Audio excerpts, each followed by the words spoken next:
Hey guys, welcome to our final episode review for WandaVision, aptly titled the series finale. Which did I call that last time?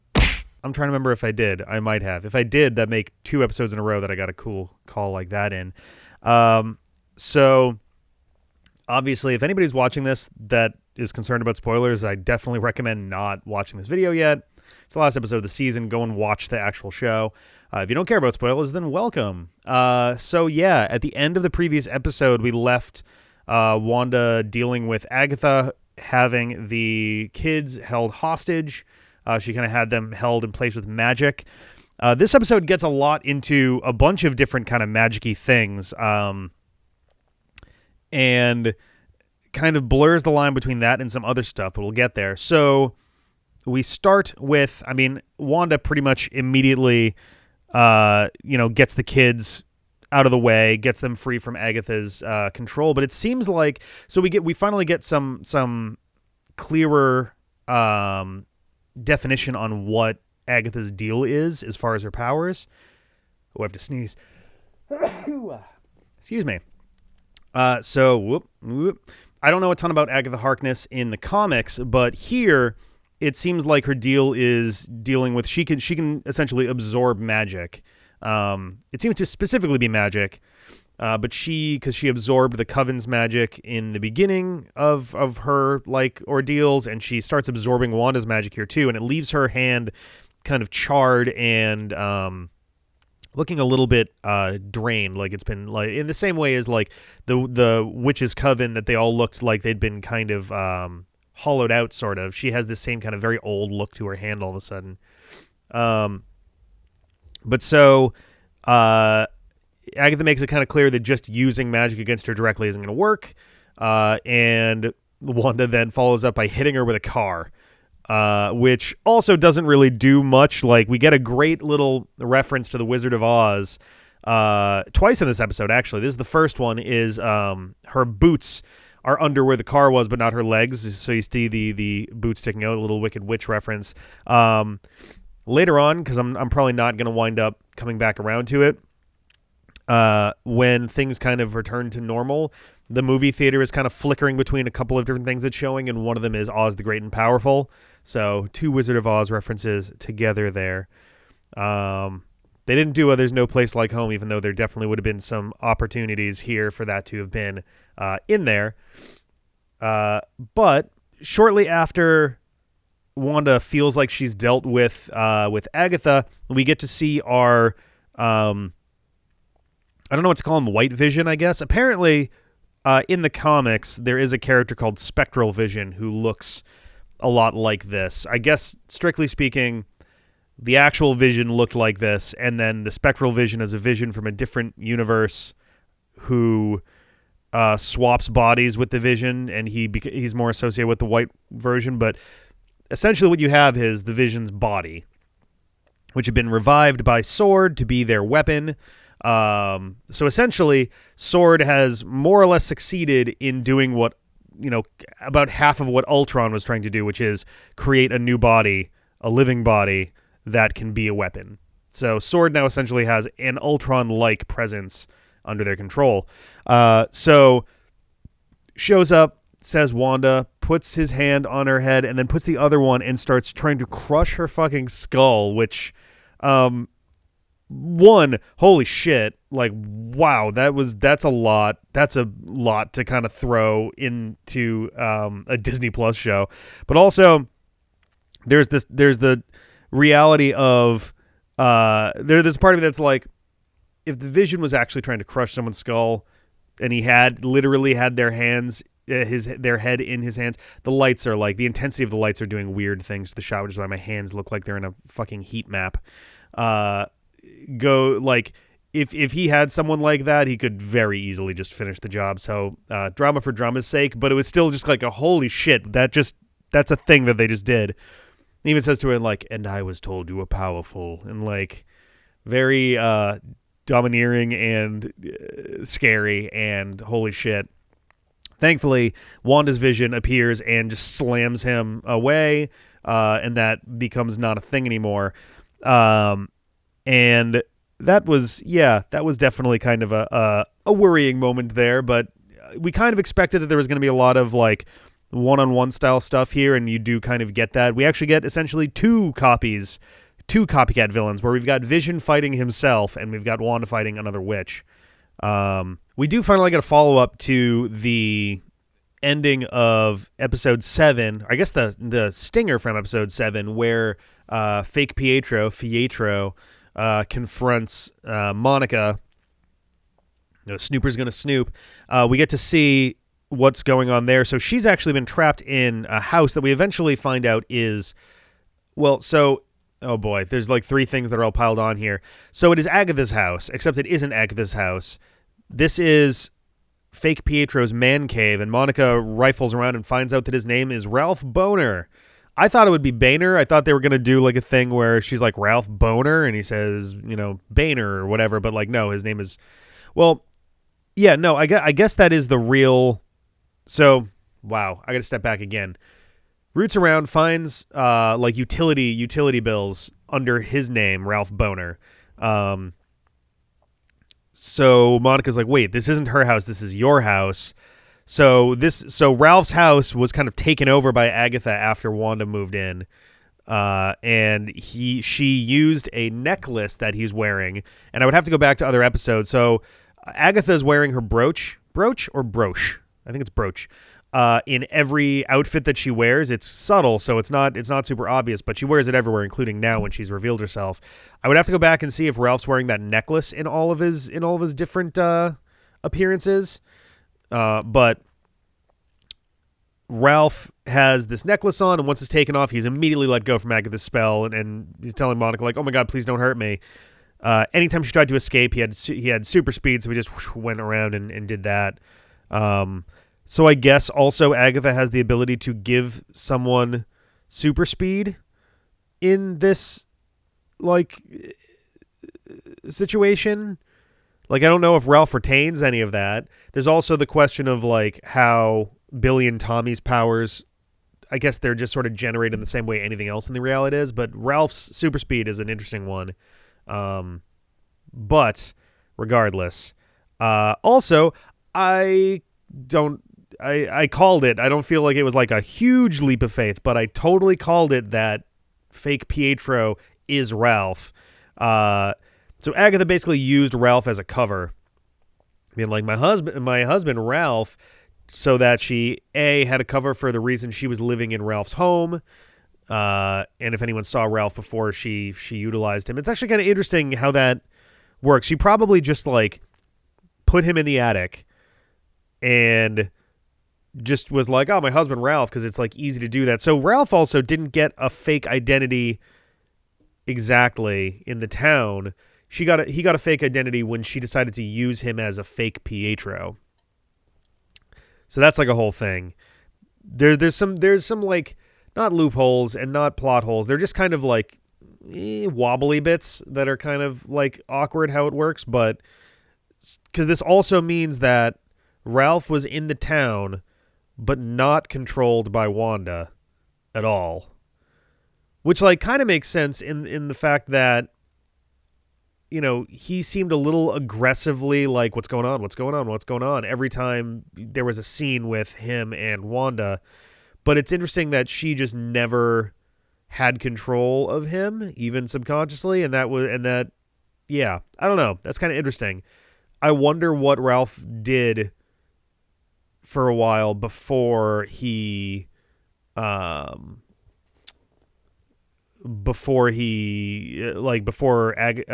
showed up. It seemed like it was pretty quick. Like she showed up very quickly after. So I'm wondering what was going on there. There's also the fact that those utility bills are in the house in the hex during the time period where stuff is still being rewritten. So is he actually Ralph, or is he another person who's being called Ralph? I don't know. There's also a picture of him that looks like a headshot that has the name Ralph Boner on the bottom. So, like, is he an actor? It's so confused. There's, like, a lot of stuff that's all kind of a little confusing the more I'm thinking about it right now. But we do get some resolution to a bunch of these things, which is good. So, yeah, Monica gets the necklace off Ralph. Ralph is free from the spell. and Monica heads outside. Jimmy Woo is like a stone cold badass in this episode. He is brought in front of S.W.O.R.D. in handcuffs, and wait, how did that even happen? The last time we saw him, he was with Monica's friends. He was with Goodner when they sent they tried to send the car in, and then she walked through, so he just showed back up. Did they cut a scene out?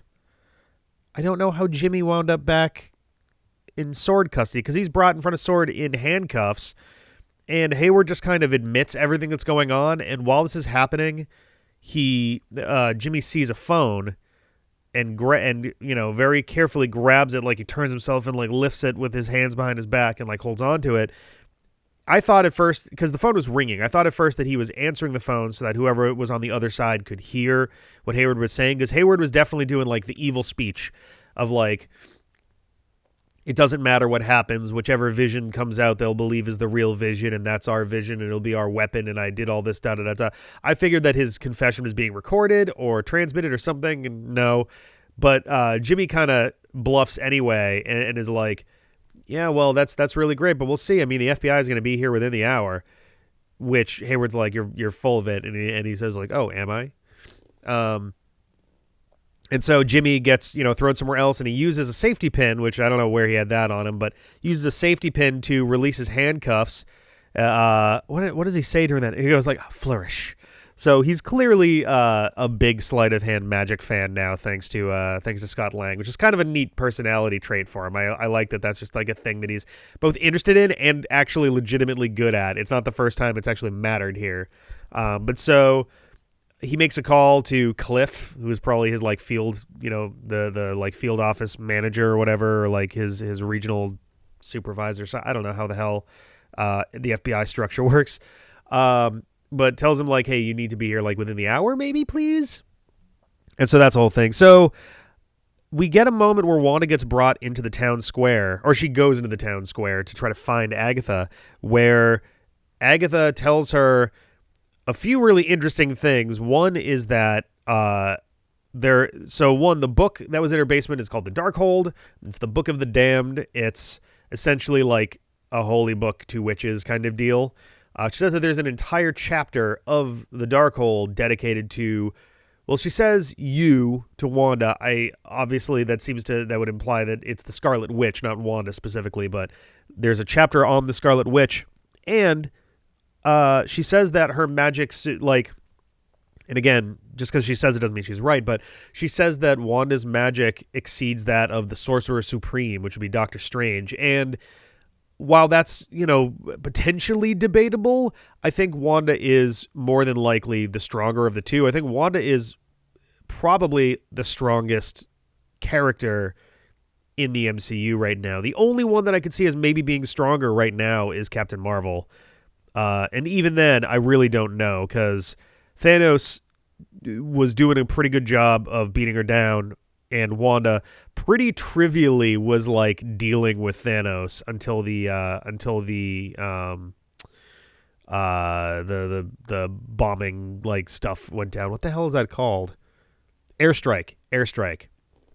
He calls down essentially an airstrike, which distracts her enough that she has to let him go. So I'd be willing to believe that Wanda is the strongest character in the MCU, which we're going to come back to. But it's an interesting thing for Agatha to say. Also, the fact that Doctor Strange, or just the Sorcerer Supreme, just as a general concept, is something that's on her radar, too, is interesting.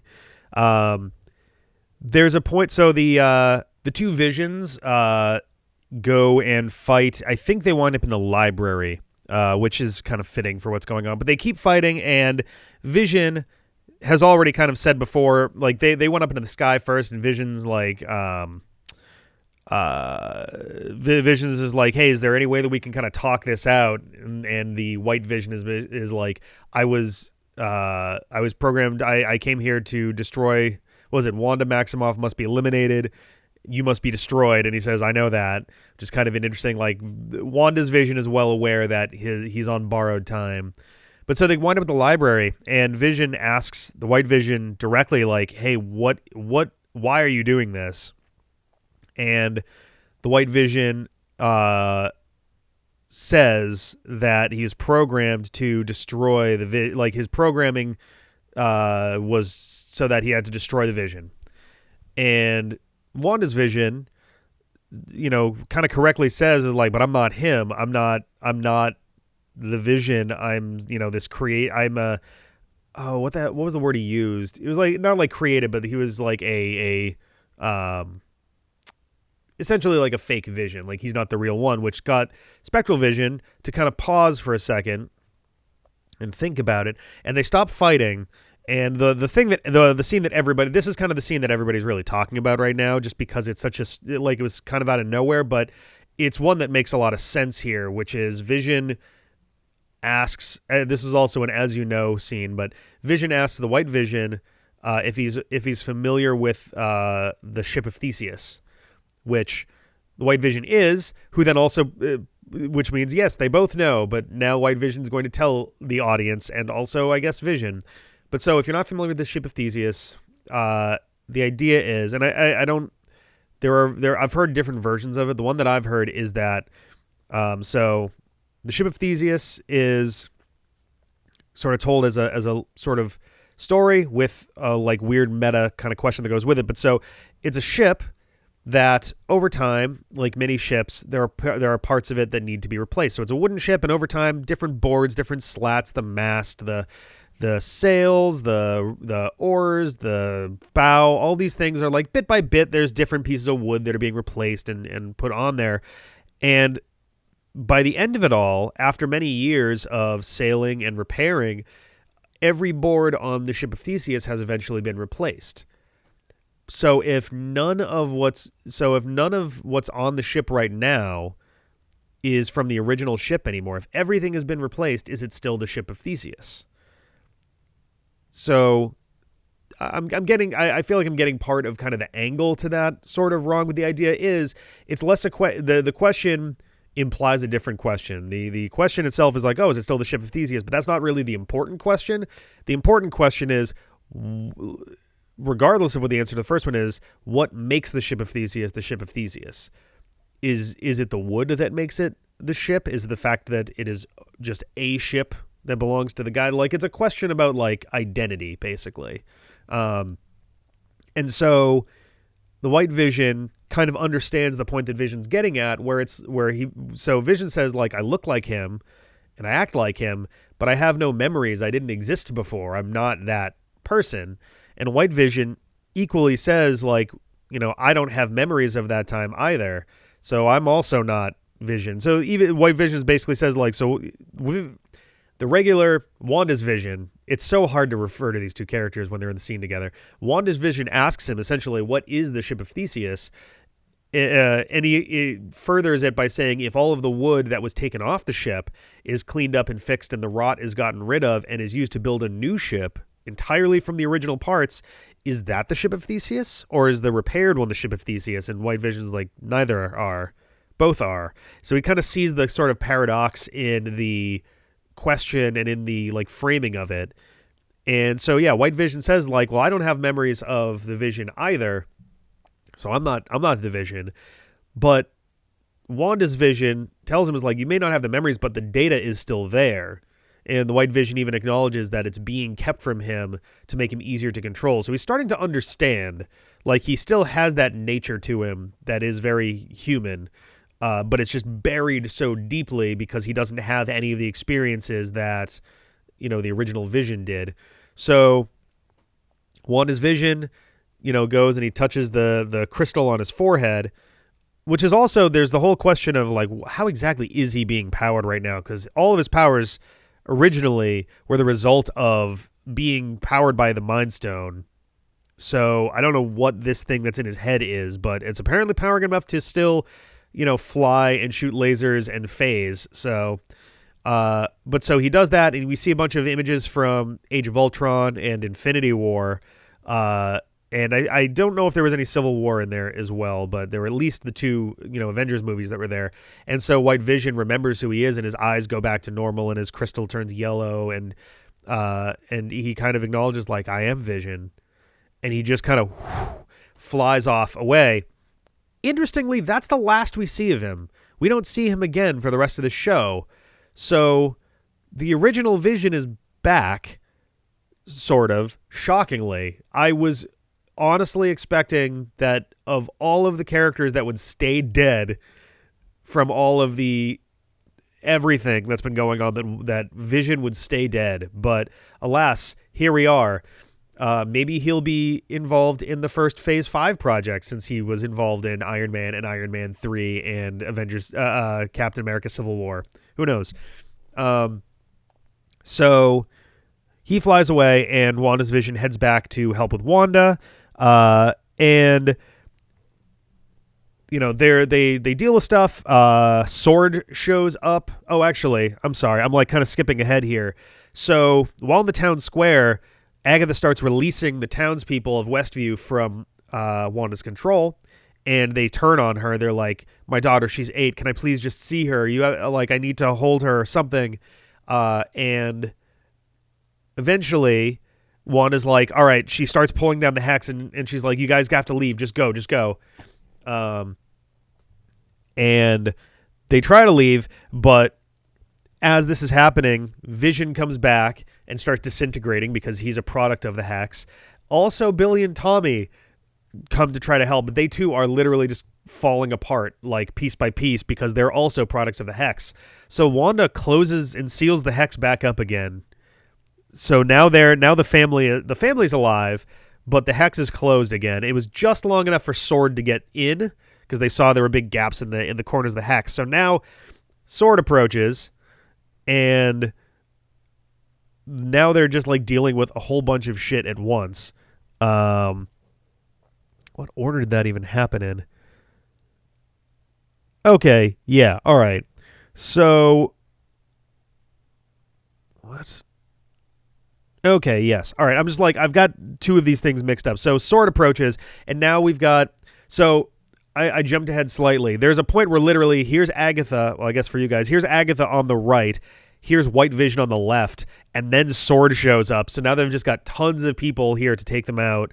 Agatha tries to like lift a bunch of sword, soldiers and drop them to their death, but Wanda catches them. But so this is where Vision and White Vision go off, and they head to the library. Wanda starts dealing with Agatha while Billy and Tommy try dealing with the Sword soldiers. One of them stops, kind of controls their minds that they're frozen in place. The other one speeds through and grabs all the guns, which is fun. But Hayward steps out, points a pistol at the kids, and goes to fire. But Monica manages to arrive, and she actually absorbs sort of the bullets. Like they sort of phase through her, and like she absorbs enough energy that they just kind of fall out on the other side. So that's like a whole thing. Also, Billy, I forget which one's which, but the Wiccan. I know Wiccan and Speedster, I think, catches one of the bullets in midair and like drops it too. But so Hayward tries to get out of there. He like grabs a Jeep and throws it in reverse, and out of nowhere, Darcy and the funnel cake van just slams into the car, and she's like, "Have fun in prison." So Wanda up in the air just kind of vanishes, and she pulls a nothing personnel kid because Agatha's like watching from a rooftop, and we get to see the return of Age of Ultron Wanda as she kind of does her like overcrank or undercrank little like whoa like quick walk move thing that she does in that movie once, and she gets behind Agatha and does the little mind thing and sends her into her nightmare, which is when she was about to be killed by her coven. Except, so all the dead witches get back up and they turn towards Agatha, and then they turn back towards Wanda, and they call her the Scarlet Witch, and they put her on the stake, and all of these things, and then she just uses her power. Essentially, Agatha's like, "You're never going to escape this. This is your destiny," kind of deal. And Agatha basically says, like, "Give me your power and I'll return Westview to normal, and you can just live this life forever." And Wanda, like, use her power, breaks free of her confinements, battles against Agatha. They go back into like normal, they go back to the normal Westview that they're in. So they get into this like DBZ battle in the sky where Wanda is like throwing magic, but she's also at first it seems like she just misses a couple times, but then it becomes clear that she's deliberately throwing stuff at the hex. And it took me a while to figure out what was going on, because at first I'm like, all right, if she keeps throwing magic at Agatha, she's going to she's going to lose her powers, and that's the end. And I was like, all right, so maybe the idea is she wants her powers to get absorbed, and because she's putting her power into the hex, she can like use the hex to pull it back out or something. But it turned out, and like right before it happened, I was like, oh, I see what's going on. Nice. She was actually using her power to burn runes into the 6 faces of the hex. So as Agatha had been absorbing her power, and she really starts pulling it in one point, she goes to use her power back on Wanda, and it does nothing, and it fizzles. I was kind of expecting Agatha to literally fall out of the sky to her death, but what happens is actually a little bit more interesting to me. So Wanda basically is like, thanks for the lesson. These runes mean I win, basically. You can't use your magic inside the hex. And so what Wanda does, she like brings her down there, and Agatha is still trying to tell her, is like, hey, you're going to need me. She's like, oh, well, then I'll know where to find you. I'll give you the role that you asked for in the first place, the nosy neighbor. And she turns her back into Agnes and just leaves her there. So now she's just a resident of Westview. So Westview's back to normal. Well, it's about to be, but she becomes Agnes, and that's just her fate now, is she's going to live in Westview. I don't know where. She's probably not going to live in Ralph's house. And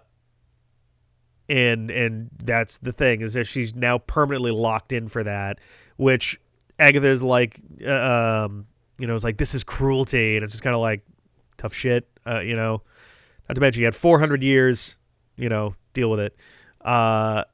So they do that, and everyone kind of comes together, and they're like, well, we know what has to happen now. So Wanda starts bringing down the hex, and they kind of think about it, and they're like, all right, let's go home. And it's so heartbreaking. And it's like, at the end of the day, it's like, I know it's a comic book movie, like what a comic book show and like whatever, but like in a weird way, it reminded me in particular in the moment. So they go, and it's nighttime, and they put the kids to bed, and they tell them I love them, and like that they were really great, and thanks for choosing me as a mom, and like some really sweet and really heart-wrenching stuff. And something about that scene really reminded me in a weird way of there's the one scene in Titanic where there's the old couple in just like back in their cabin in bed as water is like rising, like they know they're going to die kind of deal, and they're just kind of staying together. Fun fact that I'm going to get wrong. I want to say in real life, those like the two people in the movie, they never name who they are, but those characters were based off of a real couple who died in that way on the Titanic. And I want to say they were the original founders of, is it J.C. Penney's? One of those big kind of department stores that they were essentially the founders of that. It probably wasn't J.C. Penney's. I'll try to put a thing if I can remember to do that while editing. But yeah, it just kind of reminded me of that, where it's just sort of like, yep, we're just going to put you to bed. We're going to treat this like a normal day. And then they go down, and this is like, it's something so like heart-wrenching about it that it really just kind of got to me. And Wanda and her Vision go downstairs, and he asks like, what am I? And she essentially tells him in so many ways that like she is like all of her emotions kind of put into one being.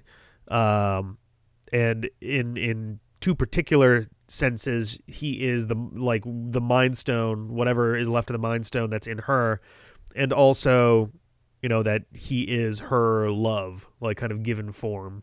And so the hex closes up, and Wanda is kind of standing just in the foundation of the house that was never built in the first place. It kind of gives the whole series a sort of fugue state, like depressive episode kind of feel, where it's like she shows up, she goes through this emotional whirlwind, and at the end of it all, she's still standing in that one place. And like you could almost, if it didn't, objectively take place over like a week or so, it would almost be played up as like, bookends, suggesting that it was all in her head kind of a deal. But it obviously wasn't, like, due to the magic and everything that was involved, but you could see someone going through a similar thing in their head. So she leaves. She walks through the town first, and everyone is obviously very not happy to see her. And she talks to Monica for a second and then heads out. And it just kind of ends very abruptly after Wanda flies off. The CGI in some of these shots is very awkward, especially with, like, she gets a Scarlet Witch outfit, which reminded me a lot of like old X-Men-y kind of things, where it's like, we've got the rubberized latex outfit thing going on, or whatever the hell the thing is. Latex, spandex, all that jazz. It just kind of felt a little bit weird, especially since the MCU generally has been like really good about going street clothes on, some of this, a lot of the stuff they do, and especially even in this show, for the most part, like she's doing battle in a red hoodie and jeans. So like, it was just kind of strange to have that happen, but, so she flies off. We get credits. We get our mid-credit stinger, where Monica is asked to go to the theater. Where in the theater, I think FBI agent that told her that someone needed to see her reveals that she's actually a Skrull, and says that, like, yeah, an old friend of your mom's would really love to meet you. Implied to be Talos from Captain Marvel, and she points up as like, yep, we're gonna be outer space, which is interesting to me, both in the sense like, that's pretty cool, and like I hope that we get to see like Captain Marvel and Monica doing stuff together in that sequel. But also, this takes place less than a month after Endgame. Spider-Man Far From Home takes place about 8 months after Endgame, so after this, and at that point, Talos is on Earth pretending to be Nick Fury, while Nick Fury is on the Skrull spaceship. And I'm trying to... So, if Talos is up in the ship right now, is the implication that he's up there and then decides to come down to Earth after that to pretend to be Nick Fury? Like, I'm kind of confused about what the order of operations here is. I guess it kind of makes sense, right? Because Nick Fury... From all we can tell, since he's at Tony Stark's funeral in Endgame, one would assume that's the real Nick Fury. So a month in, he's still on Earth, but sometime after that, he winds up heading up into space. So something, maybe they are trying to tie these together a little bit. We'll have to see how things go with that. I guess I don't think we're likely to see Skrull stuff in Guardians of the Galaxy 3 or Thor 4. So we might just have to wait till Captain Marvel 2 to have an idea what is happening there. We also get another stinger at the end of the credits. I think it's the only one that's at the end of the credits, and we get essentially what I'm calling like the Hulk 2 ending. It's so much like the stinger from the Incredible Hulk. We're panning through the wilderness. We're on a mountain with a lake. And we go, and there's a cabin where Wanda's there, and she's making tea. And then it suddenly crosses over into different territory, very Doctor Strangey, where so she's making tea in this cabin by herself in the mountains. And in the other room, you see what appears to be an astral projection of Wanda as the Scarlet Witch. It could also technically just be the Scarlet Witch if it's another separate entity, but what it looks like is astral projecting as the Scarlet Witch, reading through the Darkhold in the same way that Doctor Strange was when he was learning to be a sorcerer. And as she's reading through the Darkhold, you can hear the voices of Billy and Tommy crying out as she like flips the page. So the whole season And especially in the last couple episodes, we're implying strongly it's like, yo, you need to watch what you're doing or you're going to like become the villain. And we had been kind of told more or less outright that what happens in this story was going to tie into Doctor Strange and the Multiverse of Madness. And I have to wonder if essentially Wanda is going to go down this rabbit hole where she is trying to find any means possible to revive, at the very least, Billy and Tommy. I don't know if she is ever aware of the fact that Vision escaped. Don't know what's happening with him now. Also don't know if he's going to keep that, like, you know, the alabaster appearance or whatever. But so they may be setting her up as a villain or the villain of the Multiverse of Madness. I don't really know. It's going to be a while. Like phase 1 and phase 2 of the MCU were pretty good about like, well, I mean, you'll probably hear about some things connecting folks, and it's only going to be a couple movies until we connect things back up. Now it's like, but then phase 3 was like, all right, cool. Here's the end of this movie. See you at Infinity War in 3 years. And that's kind of where we're at with this. Like, I don't know if we're going to be seeing her in Multiverse of Madness. They said that they were connected, and they did say that Wanda's more powerful than the Sorcerer Supreme. And I have to imagine that Doctor Strange saw this go down and was like, whoa, what the fuck? And is going to be coming for her to figure out what to do next. But I don't know. I would say that I would give this episode a solid 8. I want to give it a 9. I don't know if I can quite give it a 9, if only because there's some like mild technical things about it that I didn't super love.